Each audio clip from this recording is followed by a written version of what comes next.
He didn't work out yesterday, but he was on the floor today and did pretty much what everybody else did. He's available tomorrow? Yes. Mm-hmm. Rick, the NCAA made that decision yesterday to move the whole tournament to the state of Indiana. What was your impression of that? Do you like that move? And what's kind of exciting about that, I guess, with places like Hinkle involved in Assembly Hall? Well, I don't think anybody is surprised that if you're going to pick one site to go to, you'd pick Indianapolis. If you took a poll of all Division I coaches that have been, or Division II, Division III, that had been in coaching for a long time, that would be one of the top cities that if you said you had to pick a place, where would you go? Indianapolis would be one of them because of the way things are laid out there. But obviously this is going to be different. But when you talk about a basketball state, I mean, obviously we know what the state of Indiana, how much pride they take in their basketball. And I'm sure with this year, there's still going to be a lot that's going to be learned from now until the end of the, until that tournament gets here. But I think overall, everybody's just excited that we know we're moving forward to try to have a postseason tournament. Then Rob Lewis. Go ahead, Mike. Then you had Drew Pember in the first half the other day. Was that something you'd seen from him in practice? Was it a matchup thing, or why did you go to Drew early there? Well, a lot of it had to do, I felt like we were stuck. I just felt like we did not come out with the same intensity. And when we got down, I just felt like we got stretched out too far. We got away from all of our base principles, and you just try some things sometimes just to see if you can get something else going. Maybe somebody can bring you a spark. And Drew did okay. He got put in a tough situation with the pass one time where he wasn't ready. He actually took a charge that wasn't called, which was our big thing with him is defense. And so that part of it.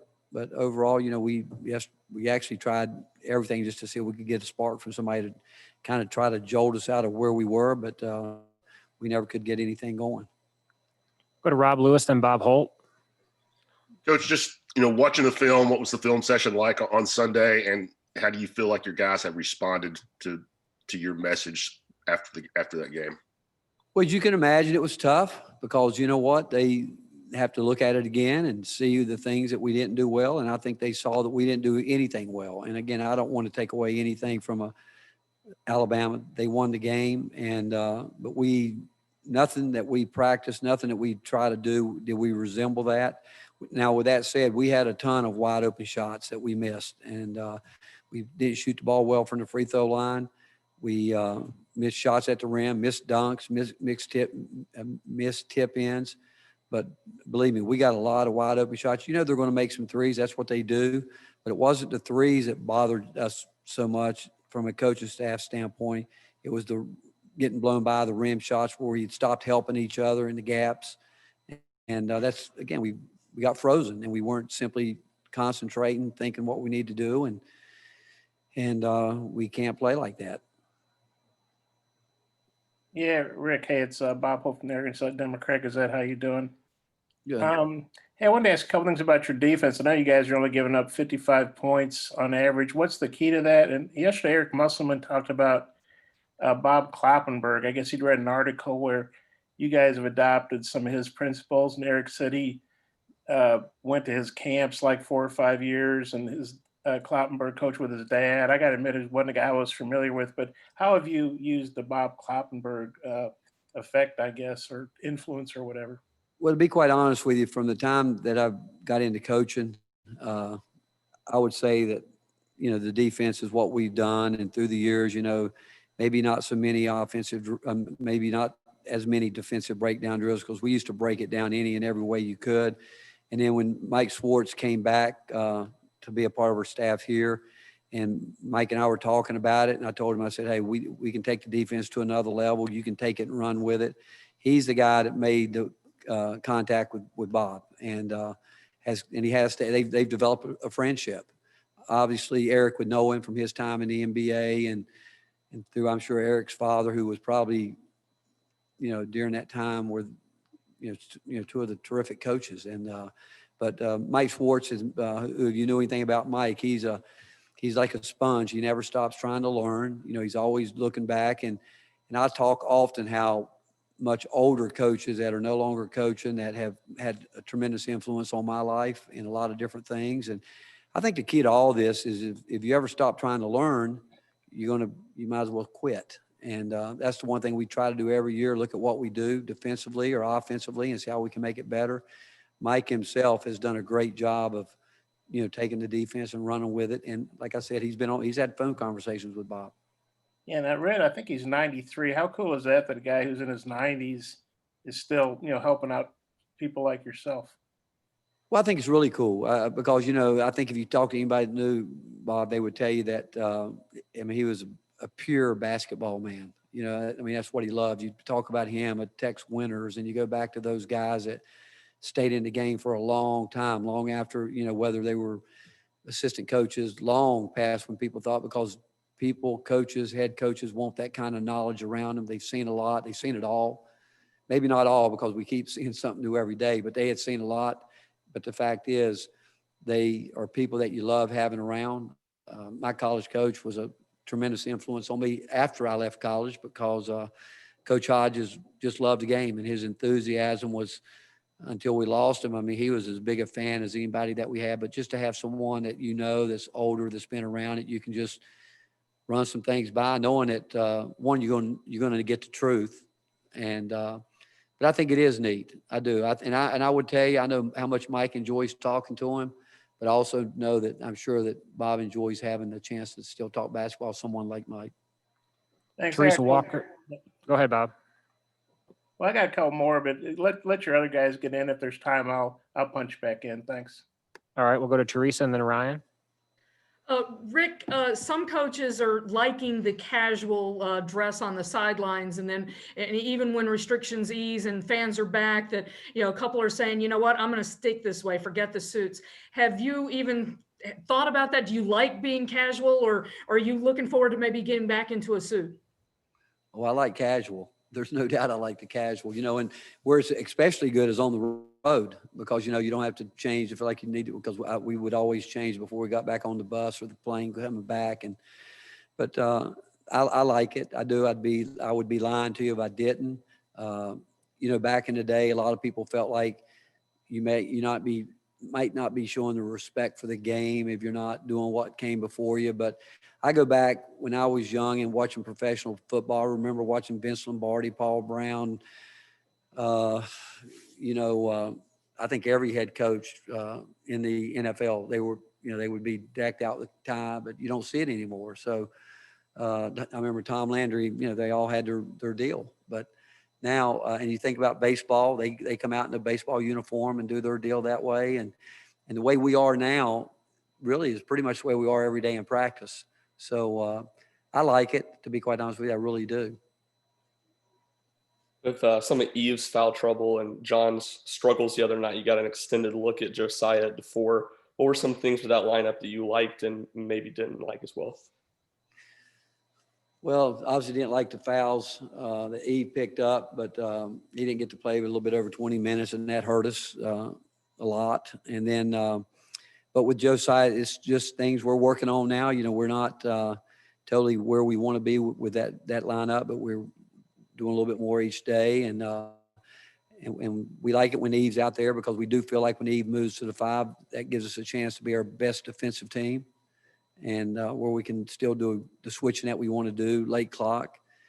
And it's not just the offensive end that we're talking about, but it's the defensive end. And so, but we still have work to do on both sides of the ball before and we'll use it. I don't think there's any questions. We're going to use it, and whatever the game dictates, we'll use it. Ben McKee and Wes Rucker. Coach, how do you feel John Fulkerson has specifically responded to Saturday's game? Well, I think it's obvious that teams are going to be physical with John. They're not going to let him. They're going to be physical, and they're going to meet him high when he's in training. They're going to meet him around the rim, and they're going to keep bodies on him. They're going to dig down. So he's going to have to work harder than he's ever worked for his space on the floor. He's going to have to learn to play quicker. He's got to get back to playing the way he was at the end of last year, and he hasn't played that way. He's almost like he's waiting, and it's taking away space from him. But we also need our perimeter players doing a better job of delivering the ball sooner, faster, quicker. And we haven't got that timing the way we need to be consistently the way we want it. But it's up to Folky. Folky's the kind of guy that you don't need to run a lot of plays for him. He knows enough about the game that once we get into our free movement, he knows how to move, get the ball in the areas that he needs to. And he's got to get back to that. You watch him, he's not bringing any really the kind of force thrust that we need him to bring, whether he's going into a ball screen or, moving off that ball screen or just anything. He's just got to bring more thrust to it. Rick, I was going to also ask about Fulke. I know that he had that back that was kind of tight a little bit going into the season, and it looks like maybe a wrist or something's bothering him now. Is he physically okay? Is everything okay there? Yeah, I think he is. I mean, he does, the thumb is there, it'll probably take some time with that, but Fulke is a guy that really has to take care of his body. I mean, not just, he's got to do it. He's got to work hard at keeping his weight up. We don't want his weight to drop. He's down probably a little bit more than we want him to be right now, but he's been around long enough that he has to understand what all goes into this. And especially now more than ever, he's got a big target on his back.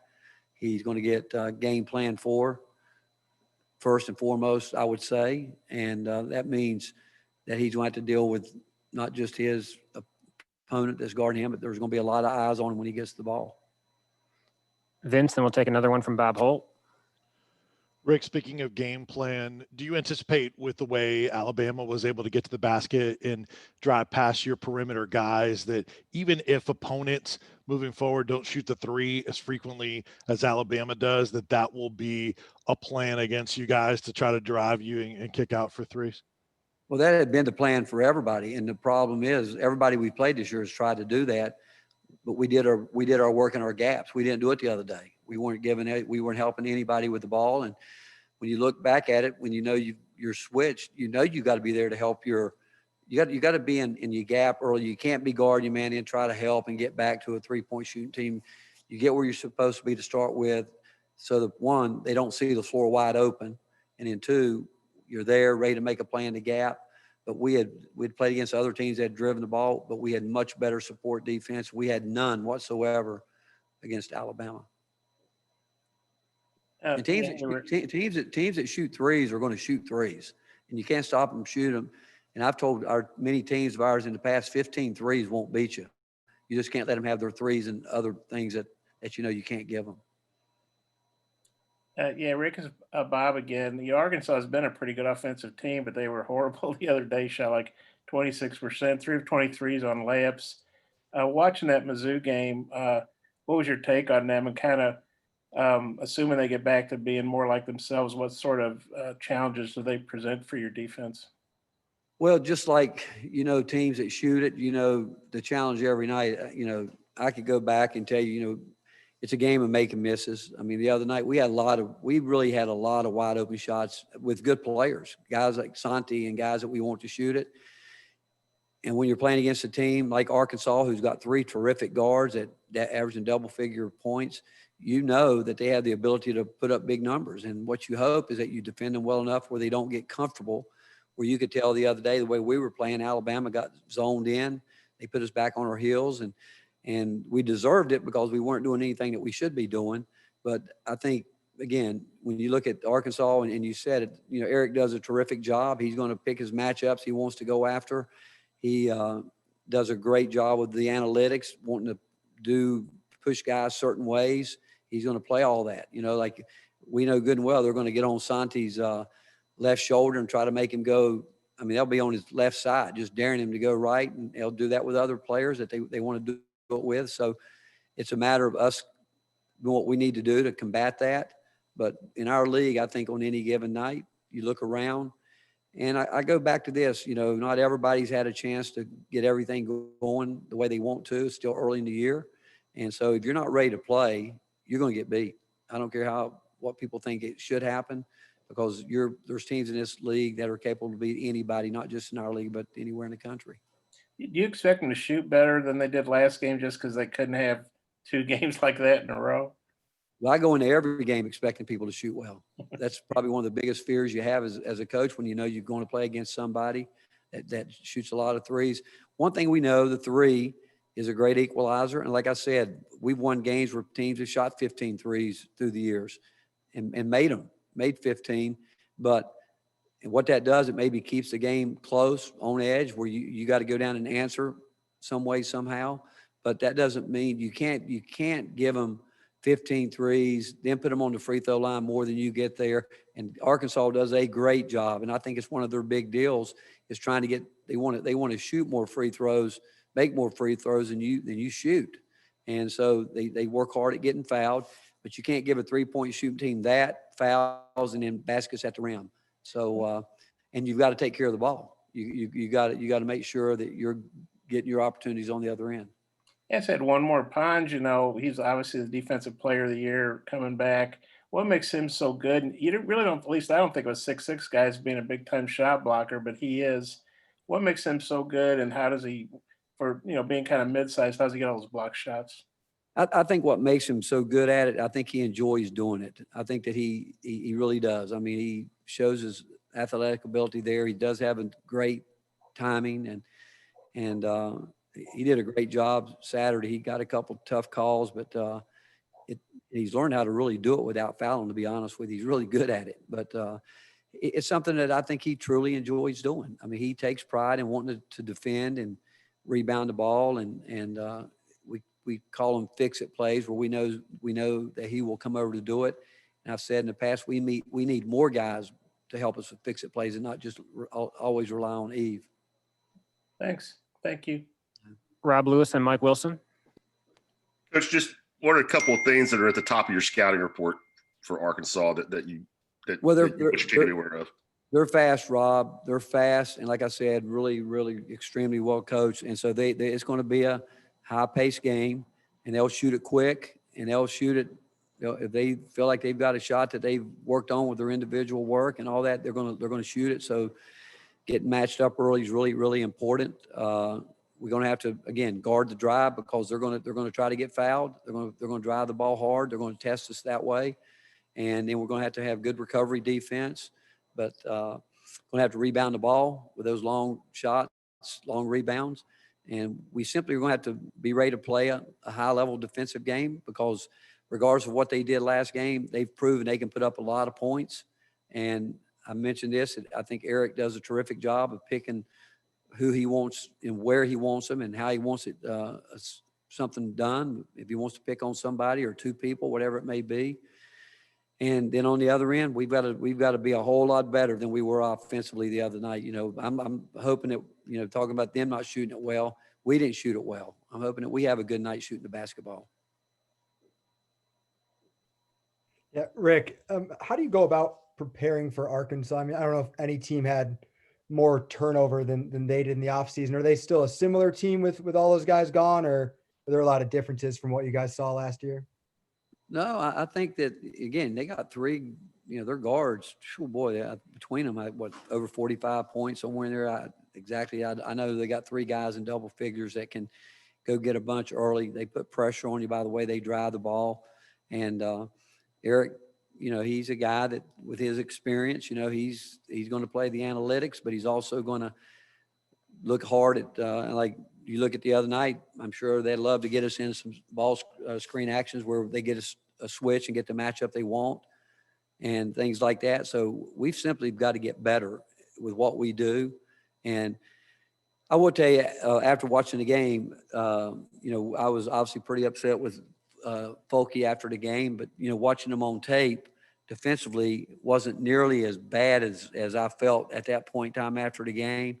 Because, again, I mean, we left him out there on an island all by himself, and that's not his fault. And, there's no doubt he was trying to do the things that he needs to do. But, again, we're a team defense based strictly on everybody doing their job. And, it's all team-based. And the other night, we didn't show anything of what we're supposed to do. Wes Rucker. Rick, it seems like maybe overall in college basketball, and you're certainly seeing this in the NBA too, there are guys, more teams that are out there taking shots that you just wouldn't see guys take in the past. You know, the length on some of these shots, that they don't need much space to get them off. Has that changed the way that you've had to in any way kind of go about your core concepts defensively, or the kinds of guys you've recruited to try to contain those kinds of offenses? Oh, there's no doubt the game has changed. I mean, the 3-point line changes it, and we'd be kidding not to think that the NBA, there's an NBA influence as well. I mean, you watch the NBA; those guys bomb that thing from way out there. I mean, they work so hard at it, and when you think about it, when you start comparing games, you really can't, because one, they got a wider lane, and you don't realize that difference in their 3-point shot. And you think about the college game. We tell our guys all the time, you can't be playing inside the college 3-point line with 2 feet. And because you think about, when we have an NBA line down on our court, that we try to play outside that NBA lane line because of what's happened in today's game, where guys will come across, and if you're not there, they'll raise up and shoot it. And so, yeah, as the game evolved different ways through the years, it has.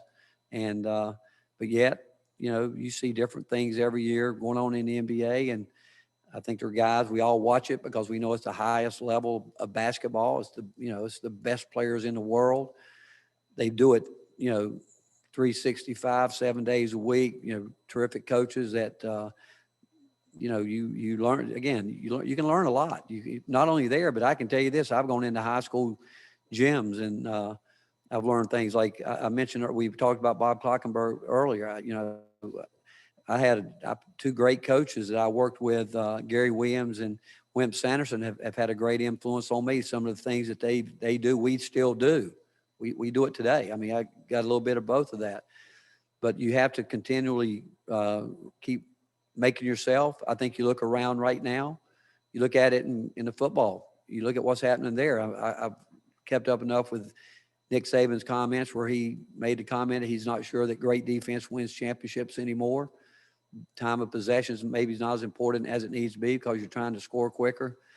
So, Wes, to answer that question, it really is, you've got to continue to evolve and keep working. And the biggest mistake you can make, and I felt like this a little bit Saturday after we lost, is asking guys sometimes to do things they can't do, even though in my mind I had to believe that the things that we ask our guys, that they can do it, but sometimes you're like, well, maybe I'm asking them to do some things they can't do. I think that's probably the biggest mistake you can make in coaching, is you can watch the best of the best and think you're going to run it just like them. I remember one year I was out in LA and went by to see Coach Wooden, and I asked him the question, when he retired, how many coaches came to see him. He said the first year he was out, almost daily college coaches came by. He said that went on for about a year and a half, maybe 2 years. And he said after that, high school coaches would call and they would come by. And he said he had a high school coach come in one day and he had a film with him. And he said, Coach, I want you to know that I don't think I can run your offense any better than we did this year. And he showed it to him, but he said, we got all the shots we wanted out of the offense, but we didn't make them. And Coach Wooden said, he told me, he looked at the guy and said, well, maybe you should have spent more time on shooting. And I think that's important, that, you can learn schemes and watch schemes, but yeah, you still got to watch what's going on, and you can't put guys in position they can't do things. And because when this game's played right, it's a beautiful game to watch. It really is. When you got 5 guys that are in sync and moving the ball, and we felt a little bit of that at Missouri, but for whatever reason, you exhale for a second, it can get away from you as long as it took you to get there, it can get away a lot quicker. But when you play this game the right way, I tell you what, it's fun to be around. It's fun to watch. We'll take a last call for questions. And Bob Holt, did you have anything else? I noticed your note in the chat. Yeah, my audio, I didn't have my thing up. At the start, were you talking about Jalen Springer being back, or what's his status? Yeah, he'll be back. Yeah, he practiced today. How big a boost is that? Because I guess he's averaging over 10, I think. Well, it's important. I mean, again, we basically played the game the other day with 2 guys that we count on quite a bit, to be quite honest. But I still think we're good enough that we can handle what goes on, but we didn't. But again, you know, you're asking about shooting. I'm hoping guys stay healthy and that we can get our best group of guys out there and the combinations we put out there that they can play well and do what we need them to do. And I'm sure you know Justin Smith's out for Arkansas. Eric said they really missed him, but he's gonna be out for a while, 5, 6, maybe more. The fact this is their second game without him, you know, they didn't do real well without him the last game. Do you think maybe they'll make better adjustments because they're a little more used to not having him? Well, I think as time goes on, I think you do make those adjustments, and certainly you don't want to see that happen to anybody because it's happened to all of us at some point. But the more over the next couple of weeks that he's not there, I do think they will adjust, and when he comes back, they'll be that much better for it, you know. But again, Eric's been around a long time. I mean, Eric is a terrific coach, and he'll make the adjustments that he needs to make with what he's got, and he'll, whatever he's got, I promise you, he's going to put them in the best position possible he thinks they need to be in to win basketball games. Hey, that's great stuff. Thanks. All right. And last question goes to Gustavo. Coach, how do you see those, today's and yesterday's practices in terms of, your players kind of maturing in terms of the laws and learning, how to improve for tomorrow's game? Well, I think it starts with when you lose a game. And again, we treat winning and losing the same. We treat our prep. We don't, we have our routine and we go through it. And obviously when it's a film, when you play on Saturday, you really don't, Sunday's our day off. We come in Monday. And I think when the players see it, I think they're already disappointed. And most of them have probably watched it themselves, but it's disappointing when you feel like you haven't played up to the standard that you tried to work to play to. And again, it's not to take anything away from your opponent, but I think every team in the country, I think, feels if they play the way they're capable of, they've got a chance to win every single night. And the fact is, we watched it. We showed the things that we didn't do. We did not get very good defensive guard play from a couple guys that we're counting on, and that hurt a lot. And then we expect those guys to go out on the court and we clean up the things that we didn't do well. We expect them individually to understand, okay, this is what I didn't do, and I've got to get better at it. And so it's all about being real, being honest. I think everybody's got to speak truth, and sometimes that's hard to hear. But one thing I've said over and over, that tape doesn't lie. It tells you exactly what went on, and then you hope that everybody looks at it and takes it in and says, hey, I made these mistakes and I've got to fix it. And is it disappointing? It is. And, but then you got to let it go. You got to get on to the next game and realize that if you have any lingering behind where you're not thinking about whether psychologically or get yourself prepared physically as well as mentally, you'll drop another one. So you've got to have a short memory, but in some ways you got to have a long memory. You got to be able to understand that, hey, I got a job to do. My teammates are counting on me to do it, and I've got to do it. Thank you, Coach. Appreciate everyone. Thank you.